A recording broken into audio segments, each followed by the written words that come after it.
See me take my headphones off? Yeah, you can put them back on. It's okay. Oh, okay. I lowered the volume of the music for you. You don't have to be so scared. Hey, I'm scared of a lot of things. I'm from San Francisco. So he says. That's my line, Brian. Sorry. As the man who coined San Francisco soft, you should recognize that. True. Facts. Actually, it is very appropriate that we start off this conversation talking about San Francisco. For those of you who are just joining us for the very first time, I'm Cameron Harris. This is Brian Monday Jr. Hi.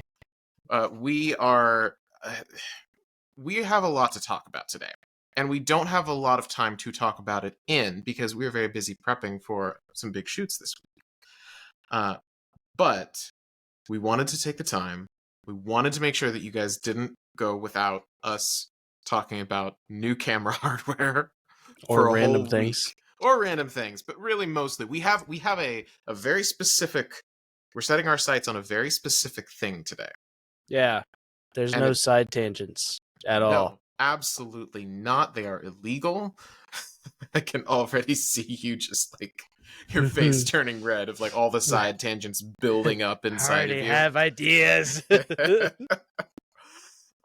But it is appropriate we mentioned San Francisco because we have to talk about WWDC, which we hinted at last week. Because what does that stand for? Worldwide Developers Conference. Developing what? It's like the iOS, like all of Apple's ecosystem. So they talk about Mac stuff, they talk about iPhone, they talk about iPad, tvOS, HomePods, like all of their software stuff. So this is when they announced next generation operating systems, so iOS 18, macOS Sequoia they talked about, a whole bunch of stuff. It's all software, no hardware. Except kind of. I was going to say, I don't know. There's no official Apple hardware, but they did have a couple of partnerships with some companies that they announced, specifically Canon and Blackmagic. Our favorites. And it is it has to do with something that I've been chomping at the bit for this for a while.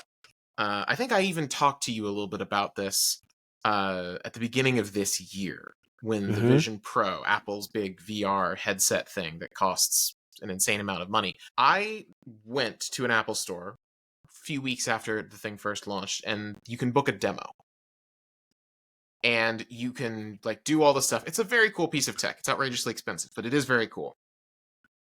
But one of the things that they showed was they showed two things. They showed spatial video and they showed immersive video.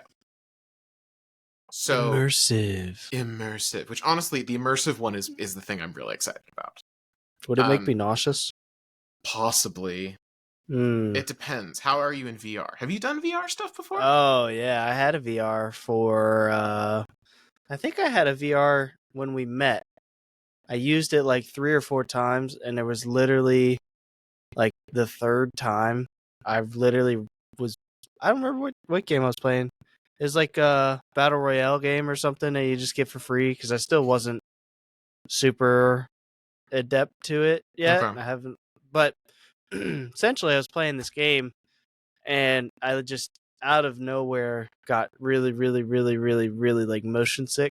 I walked past the bedroom towards my way to the bathroom. I was like, Dallas, I think I'm throwing up. Oh gosh. She's like, what? I was like, yeah, I think the VR got me, so I returned it. Okay, it was good. It was the whole thing. That's fair. So that was one of the. Yeah. I'm guessing that was one of the like Facebook Meta Oculus. Yeah, thingies? Oculus. Yeah, it was the Quest 2 or whatever, because the Quest 3 came out and it was on sale for like, the Quest 2 was on sale for less than $200, I think. So I was like, I'll try it out. You know, why not? Yeah. And yeah, it almost made me throw up. I know that is severe. That can be a problem. Yeah. I had a VR system. I had one of the original Oculuses, and then I had a Vive, the HTC Vive. Oh yeah. And played a bunch of stuff with that, and I never had any issues. My wife Kate had some issues. Like, she could do it for a little bit, but not too long.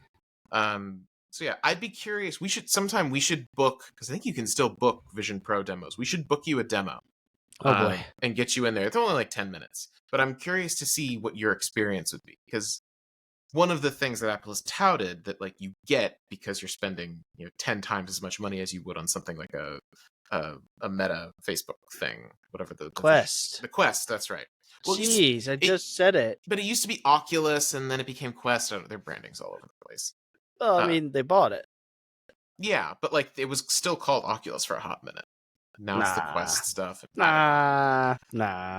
Anyway, one of the things that Apple says is better about the Vision Pro is that their hardware is so much more powerful and their sensors are so much better that like basically the thing that causes motion sickness in most people is the lag between the real world and the virtual one that you're looking at.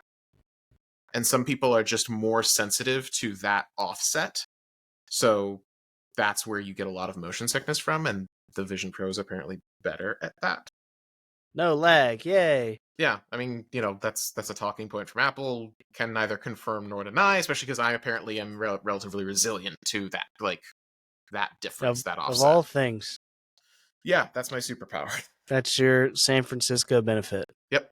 San Don't get sick towards whatever you want to call them, VRs. Yeah. Don't VRs get sick towards ARs. VRs. Yeah. But I'd be curious if you have a better experience with it. But so one of the things that they show you in this demo, there's all the usual stuff of like, look, you can put Instagram over here, and you can put Safari over here, and it's like, yeah, it's very great. But then they show you the video content, which was honestly the whole reason I booked the demo was like, I want to see what video looks like in this thing.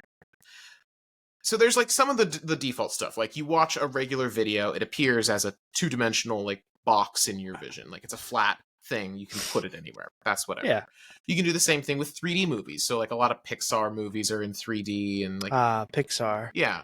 So like that kind of like 3D Blu-ray stuff, you can watch that like normal. That's fine. It's a little weird because it's like it's in 3D, but it's still within the confines of this box. So it's a little odd. That I actually found somewhat disconcerting. The two that were really impressive to me, one was spatial video, which that's the one that they're like, you can take spatial video on your iPhone. Like if you have a higher end iPhone like we have. Oh, yeah. So you can capture, it's 3D video. It's stereoscopic. It's using like the two of the lenses. And it makes this thing where it's like, it's a 3D video. Can we do that right now? You can do it right now. Oh, shit. There's a setting in the iPhone. There's a setting in the iPhone where you can family turn friendly anymore. What does that mean? I said, oh shit. Oh, you did say that. I don't know if that counts as being explicit. And then I said, damn it. I don't think that's... Yeah, I think we're fine. All right. Well, I won't go to the next level. Maybe that's for another podcast. Yeah, later down the road. Episode 13. How's that? 13, oh, there we go. We're only like 2 or 3 away, so... I know. Yeah, just give it 2 more episodes, and then you can go PG-13 for episode 13. How's that? Yeah, okay. That works. So, Anyways. So the way that they display the spatial video stuff is it's different than a regular, like, just 3D movie where it's, like, in this box. They actually, when you view it, it's like the image is sort of, like, blurred into the surroundings, so it's not just in a hard-edge box. The background kind of flares out, so it almost feels kind of like when they do like a visual effect and it's supposed to be like this is a flashback or this is a memory or something. It feels like that. Yeah, it has like a weird fake vignette kind of a thing around it. Yeah. I actually found that to be less disconcerting than when it was like a professional 3D movie in a hard frame. Because it's like the 3D stuff, it doesn't feel like it's still in a box, if that makes sense. It feels like it's actually like this kind of like projection in front of you. Yeah. But so there was that, and then the other thing that they showed was the immersive video. That was the thing that I was like, oh my gosh, this is amazing. So that is a new format of video that Apple's come up with. It is video that is 8K resolution. In the headset, it wraps around you 180 degrees. And it's stereoscopic. So it's 3D. That's pretty dope. So it's about as close to just like full-on environment immersion in video as you can get. And I was like, this is incredible. Like they played it for me and I was like, this is insane. They played like a kind of highlights reel, and they had stuff from like nature documentaries they had shot, and like everything from like really wide, like you're at the top of like a volcano in Hawaii. They had some underwater stuff. They had one where they had a guy who was actually like, there's a guy on like a tightrope like over a chasm, and you're like actually walking behind him. Like, it's insane. It's so cool. Like, it was a genuinely like, this is incredible. This is the kind of experience that I would actually like, I will pay $3,700 or however much the headset is to experience this. And my question was, how can people create content for this? How can people like you and me create content for this platform? And I did so much research, and the answer was basically, we don't really know. There is no there is no hardware for this. There is no workflow for this. There is nothing. That changed at WWDC this week. Bum, bum, bum. So that's what Twice. Twice. It changed twice. Well, one for each type of video. So let's start with the spatial video, because spatial video is the one that's like, it's still like kind of in a little box, but it's like kind of blurred into the background. It's not wrapping you around. It's like, here is a memory or a moment in 3D. So that one, it's interesting how Apple's doing this. Their first partner for this is Canon. Canon. Making a brand new lens, which is a double fisheye lens that is a 7.8 millimeter, so it's wide. Which isn't, it just not the first dual fisheye lens that Canon has, though. No, you're not right. the first one, but it's like the first one that's specifically for like this spatial software and recording type and stuff like that. Yeah. Within, it's only one of the cameras, I think. Canon's it's only offered for one of the cameras, R7 maybe. They say the R7, yeah. Yeah. Which I don't fully understand why it needs to be a specific camera. Honestly, it I guess it could be maybe the sensor for it. I don't know. Maybe. What's the? That's a good question. I think the R7's not released yet. Is it not? Because that was the first thought I had. Because they specifically said, they were like, for the R7, and I was like, it's an RF lens. Like, well, it's an RFS lens. Oh, I'm sorry. So maybe it's something similar to like the EFS. Maybe. Estimated ship date is tomorrow, so I think it's out now. Hey, congrats everybody with an R7. So what is the big like thing with this? It's got like flip out camera. I thought you did all your research. I had the lenses pulled up. I didn't pull up the body. Optimized for video, professional grade 4K video on the go with movie servo autofocus. Record clips over 30 minutes. Works with, oh wow, it works with RFS, RF, EF, and EFS mounts. Oh wow, how's that work? I have no idea. It looks like, but it looks like the mounting adapter, it looks like it's some kind of like multi-mount system. Oh, that's pretty neat. Oh, it looks like it just comes with an adapter. For whatever your system is? Yeah, so it's RF by default, but it comes with an RF to EF adapter like in the box. Nice. So, yeah, I still don't really see what the like big difference for the R7 is compared to something like, you know, a 5D, like a modern 5D, and why it would. Maybe it's like the guts need to be powerful enough to really like process this much stuff. I don't know. It doesn't really say in this thing that I'm reading right now. Yeah. But I mean, so anyway.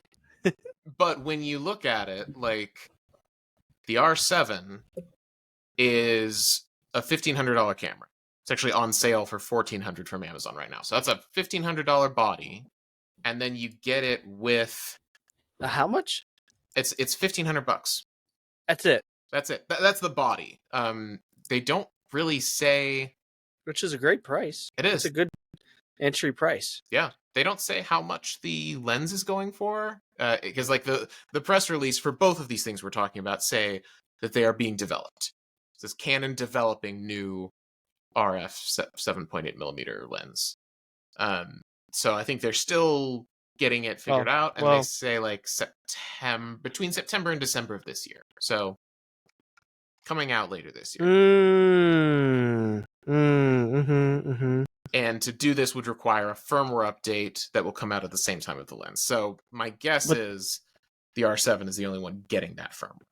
That's probably why you need that body specifically. There are two more. Two more what? Lenses on this thing that I'm seeing. I think as you look at the photo Fisheye gallery, lenses. Yeah. Well, I think those are the same thing. They're just there's a RFS 3.9. Oh, you're looking at the RF 5.2. They're just the regular fisheyes, I guess. Gotcha. But the 3.9 is $19.99. That ain't cheap. That's an expensive lens. It's f2. F2 is pretty good. That is one thing. This thing is f4. The dual fisheye is f4, which I guess kind of makes sense. Like you've got basically two lenses in one body that's here. What so it must be specific to that lens because it's a RF 5.2 f2.8 dual fisheye lens. That was the first one that they ever dropped. Oh, gotcha. Yeah. And it's saying with the Canon R5 you could shoot, it's a 180 degree sensor is what it's saying. It's capable 8K 30. Wow. For the R5. R5's a little more pricey. That's the one that I had before I went to Lumix. Yeah, that's interesting. Because I remember that Canon. How long ago did that Canon, that first dual fisheye come out? It felt like it was a little while ago, kind of during the big 3D craze. Well, the RF series hasn't been out too long. That's true. Let's see. RF 5.2 dual fisheye. Oh wow. You can get it for $1,600. Oh, here's another one. The 3.9 f3.5 is $1,000. Very neat. Anyways, doesn't show launch date anywhere. Yeah. Really? Yeah, we'll see. Oh, it looks like the initial lens the initial dual fisheye came out in 2021. So it's been a minute, and I don't think anyone really used it. Late December of 21. So it was 2022. Okay. But it's been a minute, and a year, and I don't know that anyone is using it. I always saw these pictures, and I was like, "That's weird." I never associate it with people having it. I think the biggest issue is that you are making this 3D content for what? Yeah. You can make it for, there are the headsets like the Quest series that you have. Sure. And 3D TVs are not a thing. They were for a hot minute, and then no one actually used them or bought them. So I don't think anyone has a 3D TV in their house anymore. No. So I mean, you can buy it. You can go to Walmart. I was looking at them because I'm trying to build potentially a little golf simulator in the shed, right? Yeah. So one of the things that people do is they can either directly stream the thing, whatever, to a projector on the wall, which obviously is way more in depth, or they can just have the monitor AirPlay to a TV off to the left or the right or whatever. So I was looking at TVs at Walmart, and these are TV. This is a 65-inch TV, 4K OLED. Wow. And I think it was $400. I was like, a 65-inch OLED TV for $400? That's not real. There's no way. No. But that's just how technology is now, you know? Guess. I mean, you don't need 3D TVs. You just get a OLED 4K at Walmart for $400. Yeah, seriously. That's insane. OLED. Yeah. 65-inch OLED. My gosh. Yep. That's nuts. Well, the new stuff is QLED, so True. OLED is old technology. Yeah, I think OLED is still pretty great. There's still a big difference when you go from LCD to OLED. Yeah, it's huge. But yeah, I don't think the last 3D TV I saw was in a museum. So Wow. yeah, What museum? there's one in the inner harbor, not in the harbor, but it's in Baltimore, Mm. and it's like a museum. It's not even. It might be a museum, but it has like cars and vehicles and stuff. Oh, like industrial design type stuff? That seems about right, yeah. But I did a wedding there, and essentially it was a museum you could walk through, whatever, but they closed it off for the wedding. But on the wall was a 3D TV like showing like old films and stuff. I was like, that doesn't make any sense. But old films. Old films, yeah. They were black and white. I was like, why? Were they in 3D? No, not really. How did you know it was a 3D TV? It said it next to it. Yeah. Got it. Okay. I'm just, this is my life, you know? Yeah. So, yeah, let's say that lens costs, what do you think? $2,500? Maybe $2,000? Well, the 5.2 f2.8 launched at 2,000. I feel like this lens can't be too much higher than that. It'll probably be more. It'll probably be, I would probably say like 2,500, 2,600. Okay. Because they're catering it towards the whole Apple Vision, blah, blah, blah. Right. Like, so they can charge more. It's an Apple product, you know? Right. Technically. Yeah. But that's... Hey, how long has Android been doing it? Oh, okay. They haven't. That's the whole thing. What, spatial video? Yeah, our super spatial 8K whatever it's called, Vision Pro. Yeah, no. Anyways. If Google ever... I mean, Google's version would be Google Glass, I guess. Remember that from... Trash. Yeah, no, quite literally. I think they said they are working on some kind of an AR headset. They like teased it at I/O this year. But so we'll see. Maybe at some point. But this is an interesting looking lens / camera. So I mean that means that for, let's say, $4,000 to $5,000, you can have a rig that can record 3D spatial video content, which I would imagine is going to look significantly better compared to the iPhone stuff. I'm curious to do a side-by-side comparison. Well, it's going to be shot in 8K, so... True. 8K 30. Yeah, but even just like the optics, the color, I'm curious to see... And also like what the like 3D effect, like... What's Canon's log? C-Log? C-Log, yeah. Yeah, so it'd probably be C-Log. I guess we'd shoot ProRes. What if we could do it with the Blackmagic app? We need an update. We need an update. Always an update for the Blackmagic app. So, but that's an interesting point, is that the way you will then do post on this, because it's a brand new format and all that, is going to be through Final Cut. So Apple's going to be pushing an update to Final Cut Pro that will support spatial video. Never mind. Yeah. No, that's the next topic. That's the next topic, which I find it interesting that it's different. Yeah, that they're not the same thing, but they're also like the same kind of. Yeah, it's weird. So that's the spatial video one. I'm intrigued by that. The options it gives us as storytellers, I don't think are that interesting. Yeah, it's more for the... I mean, that's what I would expect to see on that one Disney ride. Right? You know that Disney ride where you're flying through the different worlds? Soarin'? Soarin', yeah. Isn't that dead?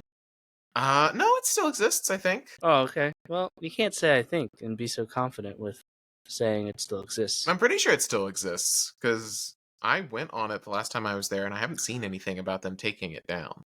I used to have a big roller coaster and amusement park ride YouTube algorithm kick. Yeah. That was a big thing for a while there. Yep. Classic. Yeah. So like, But yeah, that's something I would see for that, or like sure. maybe they throw it up on a drone for like Animal Planet or something. You know, like Drones in I, that wow, how would it handle drone stuff? That would be interesting. But yeah, I think it's going to be more like, I think it's going to be kind of like the equivalent of like TikTok or Instagram, where it's like, this is short form. These are like individual little moments that you can now capture in higher quality than your camera, by how much we'll see. But like, they were talking about it in the context of like brands and creators wanting to give certain moments. It's very geared around the idea of moments rather than like a whole narrative. So, yeah, you know, I don't like, you know, here's a product shot that's in, you know, as a spatial video, or like, you know, maybe there's like a single like interview, but I don't know if you can cut. Like, I don't know how it's going to handle cutting in the middle yeah. of I it. guess we'll. No, it'll probably. You know what it is? It'll probably be a special file format that is like specifically for that viewing style. You know what I mean? It definitely will. And they have like specs on like, here is the file format, and that's basically what they're adding to Final Cut, is the ability to work with that file format. Yeah. But like, even less from a technical standpoint and more from a creative standpoint. If you cut in one of these things, like, how is your brain going to handle that? I feel like it would only be used for the Apple Vision, so I don't know.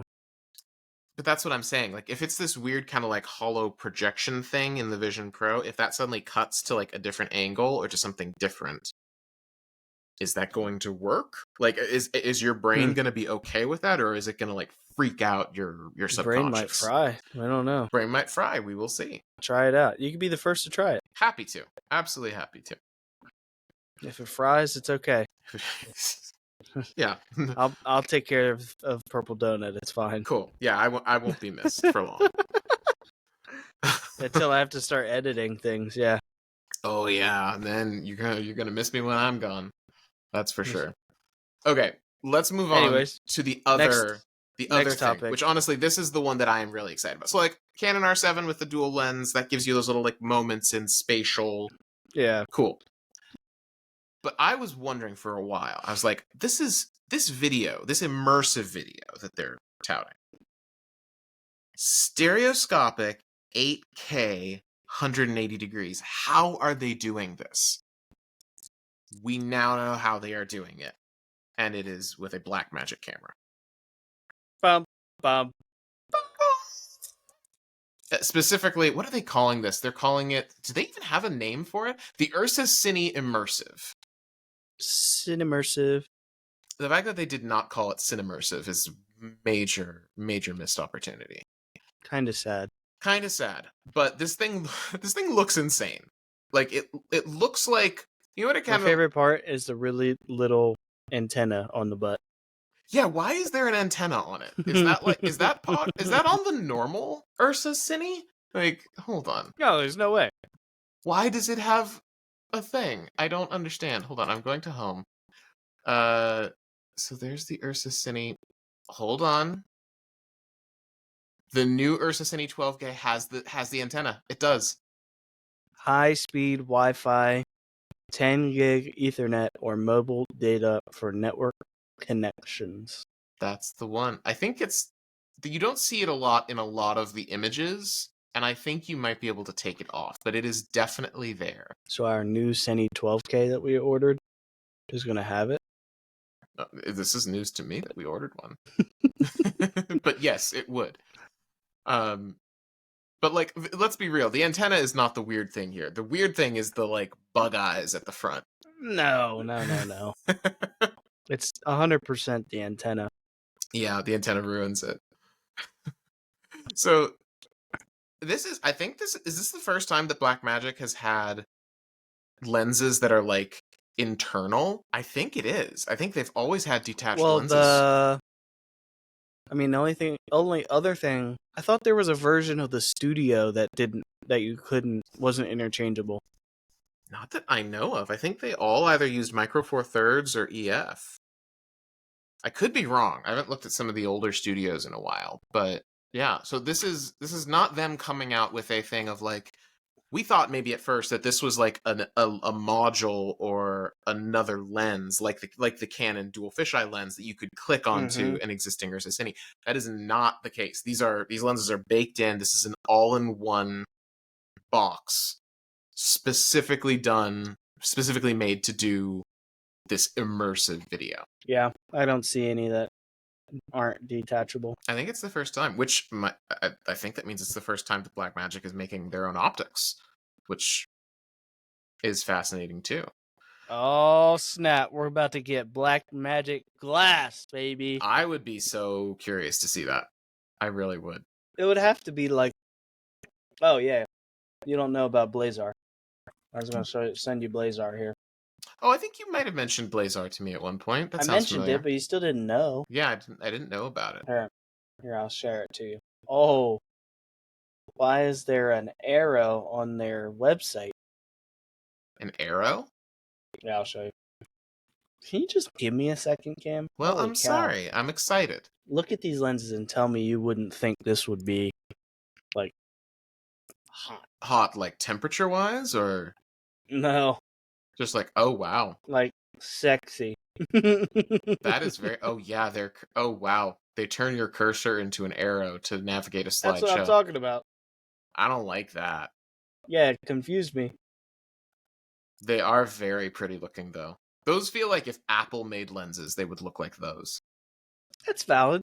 I think there's too much writing on it for Apple, but yeah. That's true. Apple would just be like, you don't know where the focus is. Like, you don't know the the focal length. those are very pretty. But yeah, this is.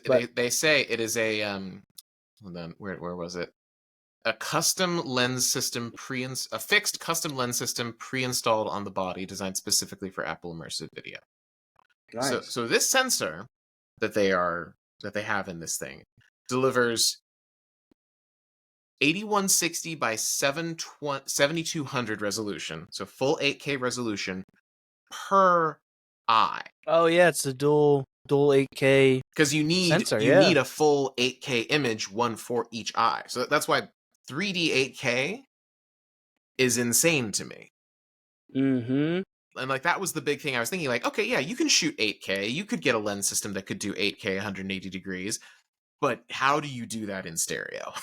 And then all that is recorded using their new like B-RAW immersive. So they've updated B-RAW as a codec to support this like dual eye video thing. Mm-hmm. Which I find fascinating, because a lot of times in old stereoscopic workflows, you either got two videos, like one for each eye, and you had to sync them up, or it was like one video file, but it was just like a split screen, and it had to be like split apart, basically.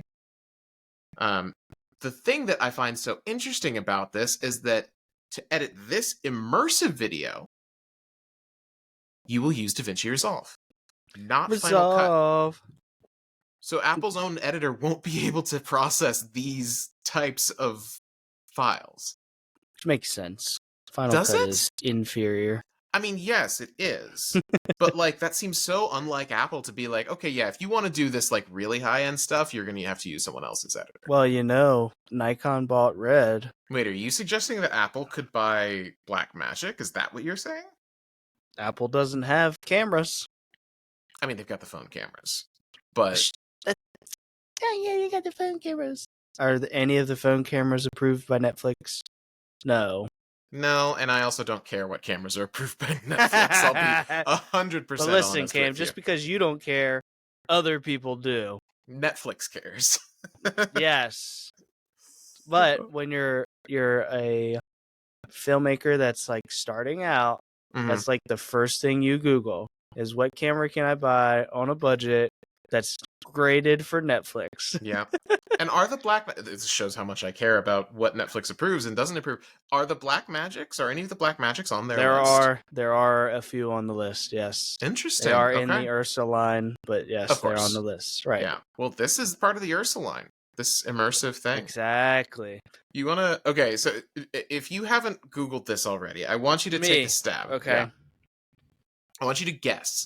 So this thing comes with Because Ursa's record to those like hard drive modules, or they can record to the hard drive modules, right?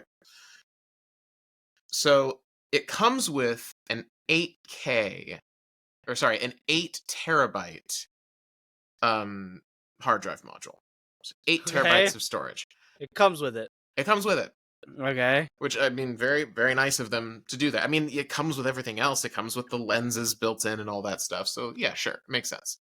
How much do you think of this dual 8K video can you record on 8 terabytes? Okay, let's do some math here. 1 terabyte on 6K raw, 3:1.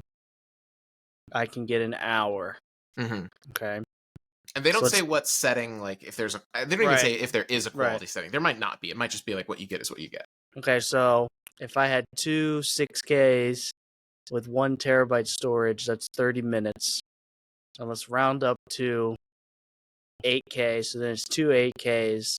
So that's like 10 minutes. I'm going to go with 45 minutes. Don't ask me how the math got there. Okay.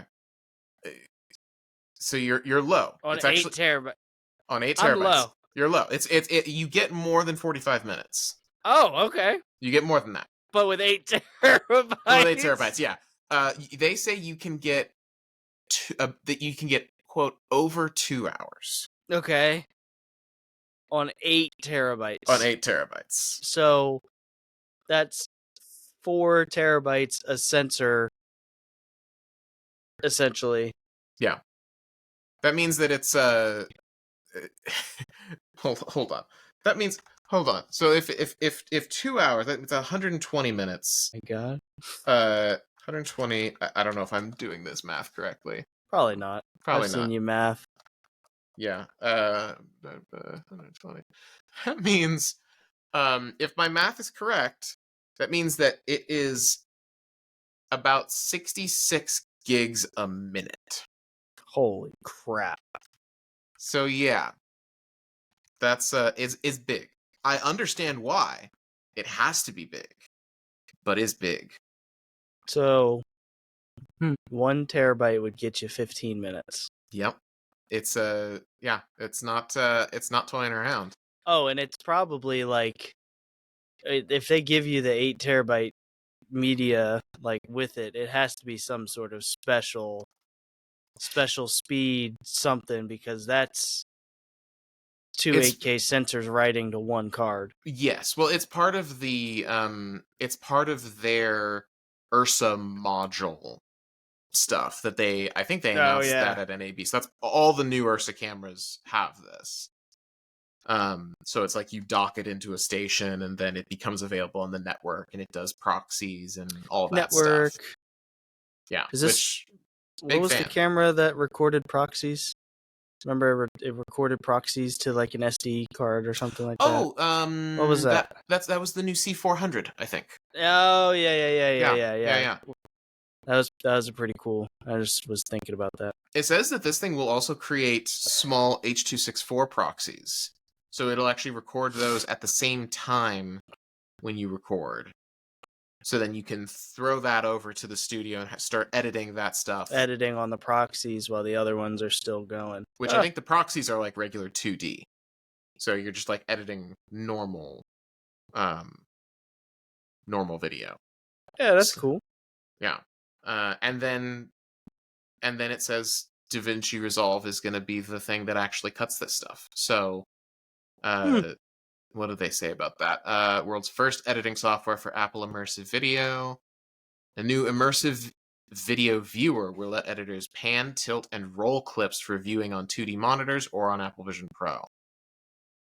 Imagine editing this stuff in a 180-degree editing rig. I am imagining that.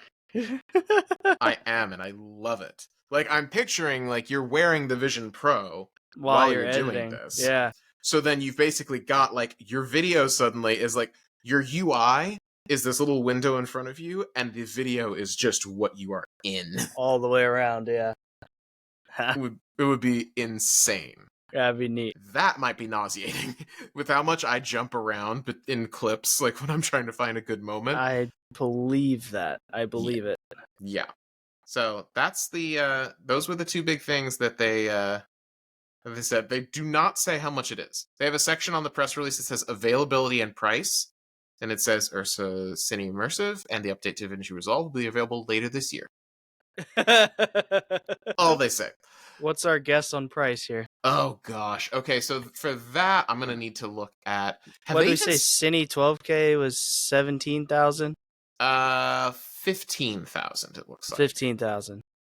Wait, is there 17K? maybe Is that there what is. I keep getting mixed up with? I think I'm getting mixed. There's a 17K coming out. That I think that is the thing, and I think the price also depends on what mount you get, Right, yeah. lens mount.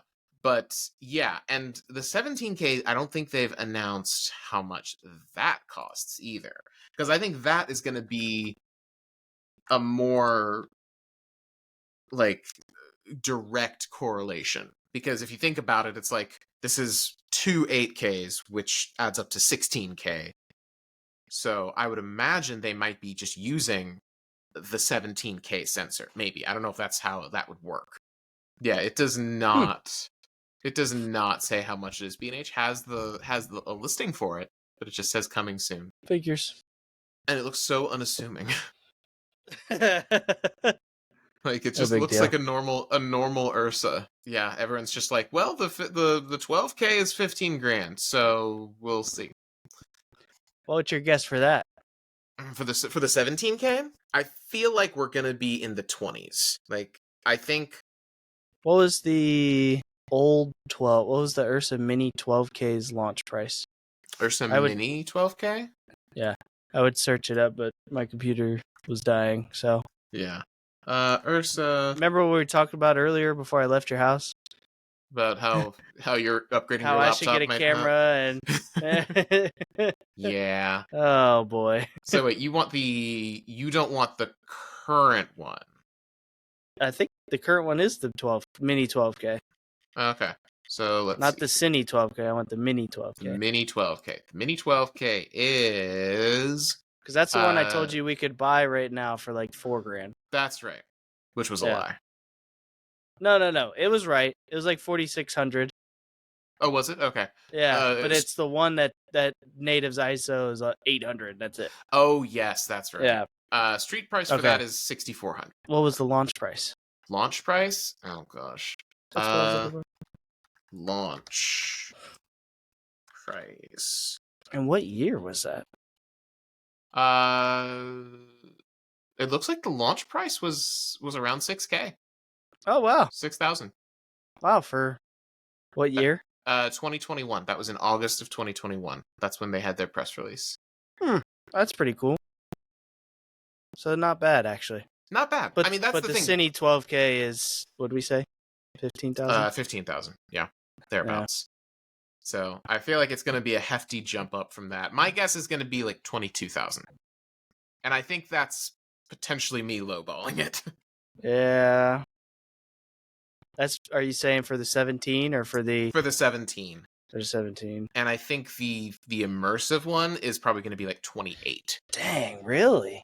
Well, think about it, because the 17, just the 17K is a body. That doesn't include lenses. So you go for the immersive one, even if it is the same chip, you then have this like very custom lens system built into it. That's gonna cost you something. That's my guess. What do you think yours is? That's tough. That's a tough question. Why you ask tough questions? Because you asked them first. I know. The best thing for radio is silence. The best thing for radio is editing to cut out the silence. So 17K. I'm gonna shoot lower. I think it's gonna be like 19.5. Really? 19.5. But I think the Cine Immersive one is gonna be like 26, 27. Cool. I respect that.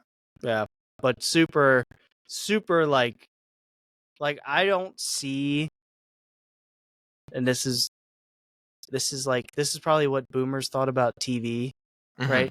I don't see that one living too long.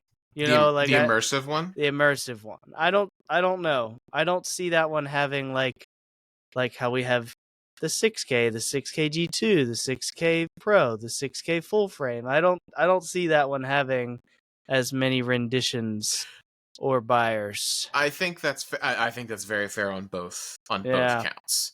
Now the 17K, that one is probably going to be like the Alexa killer. You know what I mean? It could potentially be. Yeah. So that one probably will put a name for itself out there. Yeah. So here's my question for you then. Cuz you're the like of the two of us, like we both do everything, but like we consider you to be more the shooter. Yep. As a DP, does the idea of this like big immersive video experience and creating that, does that excite you? Or do you think it's a gimmick? That's a good question. It's similar to like 3D.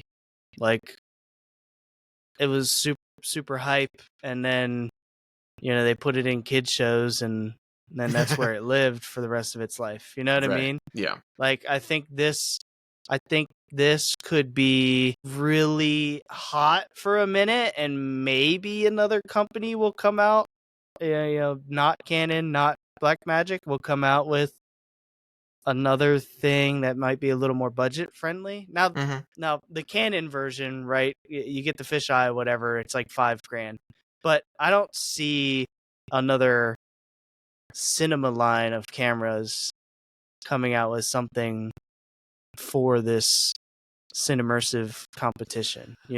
I think that's right. And I think it's going to be, like I was just saying, like 3D. Like it was a craze for like 5 years. And then, the Matrix was really cool. And then they were like, all right, well, let's make it 3D and then never do anything ever again because 3D is kind of trash, Yeah.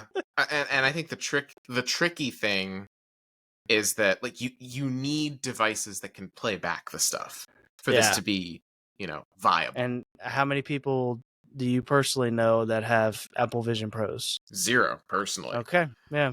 Same. Yeah. So will I own one? No, probably not. Would you? Maybe, if you had enough like expendable income just to have it, like Indicum. It was close enough.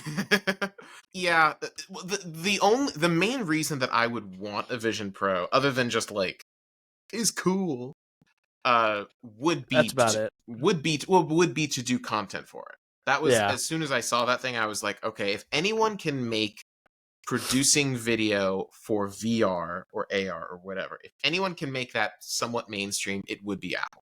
Yeah. Yeah. And we'll see. I think the something that would have to happen is that they would have to get the price of the headset down. Yeah. If they can get it so that the price of the headset gets down to like half of what it is right now, then I think they have a shot. Because one thing I will say about that is different for this immersive video stuff than 3D, because I remember when 3D TVs happened. I was in college when that like whole craze was like really I was popping in diapers. off. Sure. And like my department's head was really bullish on the idea of 3D TVs. And they actually got one for the department as like a sort of this is the future kind of a thing. Mm-hmm. And I watched it. I put on the glasses. I watched something on it. And I was like, that's fine. That's cool. Yep. I was not like blown away by it. The immersive video stuff in the headset, I was truly blown away by. Like this is an experience. We'll have to schedule to go do it because I do it, but I can't promise it won't make me nauseous. That is absolutely fair. Yeah. And like maybe it will, and maybe that's another big problem that people are going to have with it. Not that I'd hate like having such a thing or having such toys and technology to work with and make more content with, but might make me throw up. Here's what would really kick this thing off. If Apple makes the specs for this immersive video format readily available, which I believe they are,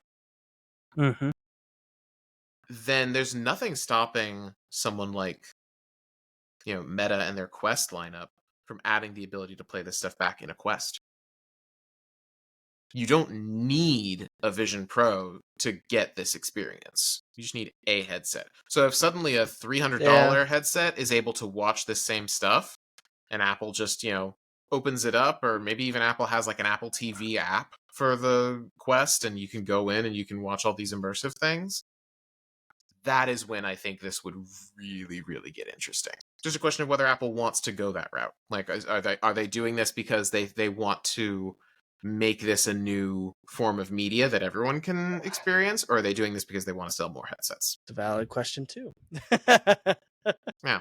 So we will see. I'm really excited to see the price of this thing. I'm excited to see what people can do with it. Apple said that they are coming out later this year with their first short film that was shot using this camera and will be broadcast in immersive video. So it's not just like, look at the pretty like landscapes. Yeah. It's no, we're editing it. We are telling shooting you a film. Yeah. Yeah. I'm really curious to see what that looks like. Yeah, that could be really cool. He says as he yawns. Ugh. You're clearly very excited. I think it's the sun got me, The sun did definitely get you. And on that note, I think we are going to have to cut this one short. Bye. Yeah, short. It's the same amount of time as all the other ones. I don't know. We're under an hour. We're under an hour, I think. No way. I think we're under an hour. I think we're at like 55 minutes. That's still under an hour. I'm going to take it. Unless I can keep holding it out. No. He hits the intro and or outro and we're gone. No, we have gear to prep for this week. We're very busy this week, and we're going to talk about 7 o'clock. I know, but we've got a lot of stuff to prep for. I have to charge the battery that's running my camera right now. Yeah, I have to. Does the GoPro charge? Yes, it does. You should charge both batteries in that thing if you can. It's gone. I don't know where it went. Lost to the ether, along with so many other things. Well, your lens is safe. I know. My lens is like in the background of every one of these. I also love how the lens is so long and heavy that the body of the camera is just like tilted forward. It's just like, I can't keep it up. It has a plate too. So it has my tripod plate on it too. So it would give it like a little bit more It's not helping. Yeah, it doesn't help. It is not helping. You got 5 pounds of glass hanging like 2 feet away from the camera body. Yeah, with a 6-pound camera. So it's like no big deal. Oh yeah, because it even has like the battery grip, and even that counterweight does not. It's not a light camera at all. No. Then combo it with that, and yeah, you're losing that battle. Yeah, definitely. Dallas couldn't hold it. Yeah, so. That's fair. That's why you need a monopod or something. Nah, that's for San Francisco. That is true. That is me and my monopod. Thank you guys so much for listening, watching, however you're enjoying this podcast. Give us a follow on YouTube. Give us a subscribe on Spotify and iTunes, and give us some ratings. We could use some ratings. Did I turn that off? I think I turned it off. Oh, the ability to do the like emoji things. Honestly, thank goodness. Ah, darn. Until macOS Sequoia comes along and turns it back on for you. Yeah. All right. Alrighty. Well, it has been a pleasure as always. Like I said, follow, like, subscribe. Oh, it's back. You didn't turn it off. I turned it on. Bye. Bye.